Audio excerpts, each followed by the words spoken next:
What's up? This is Robert from Existence First, mental training for a modern world. And today's video is going to be a video answer to one of the viewers' questions. And this viewer's name is Richard, and he wrote, "I feel like I'm weird and disconnected.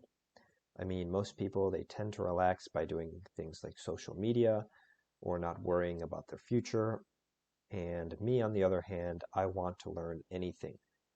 As a result, I stay in my room and then read books. I study anything related to science, math, physics, psychology, etc.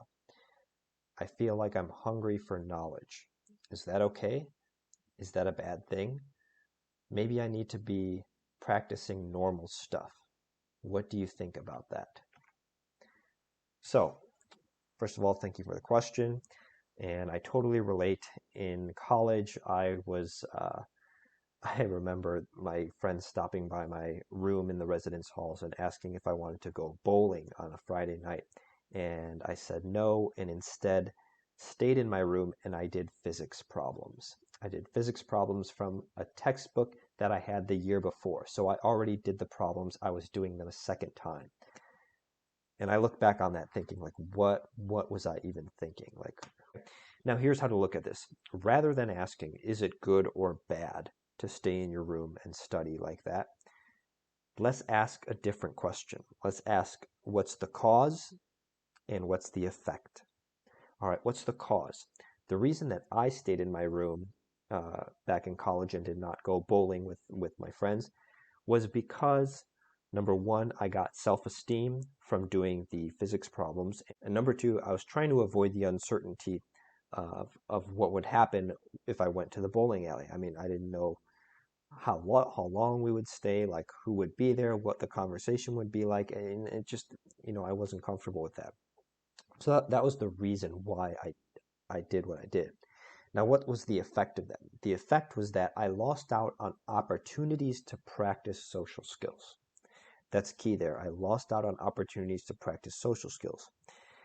And even though I made those up years later after I moved to California, that was still a loss. Okay, so let's apply this to your situation. So you're staying in your room a lot, reading, studying. I don't see anything wrong with that in itself. I mean, again, the better question is to ask, what's the cause of that? So why are you by yourself? Is it that you want to find people with similar interests and you don't know how to? Or is it that you're afraid of hanging out with other people and have some sort of like social anxiety thing? Like, we have to figure out what's the cause. And then second, we got to ask, what's the effect? So what will happen if you stay in your room by yourself and just study? What's going to happen is you're going to learn more, but at the same time, you're missing out on social skills practice. Okay, that's going to lead to a smaller social network later on, and that's going to lead to potentially an impact on the quality of your life.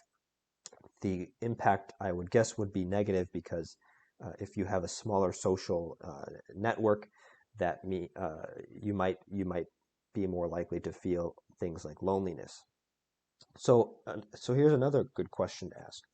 How could you nourish your interests in math, science, psychology, etc., while also developing healthy relationships? And one method you could do is something I did when I moved to California. I didn't know anybody here, and I found myself every Sunday morning just thinking a lot about philosophy and wanting to talk philosophy. So I went to, there's an app called Meetup, and the website is meetup.com. I created a group because you can create these special interest groups. And don't do like a forum thing, because it's not the same. You're not going to develop social skills from it. Do something like Meetup where you actually meet up face to face with people. So I created this meetup. It was called the San Jose Self-Examiners Examining Our Lives group or something like that.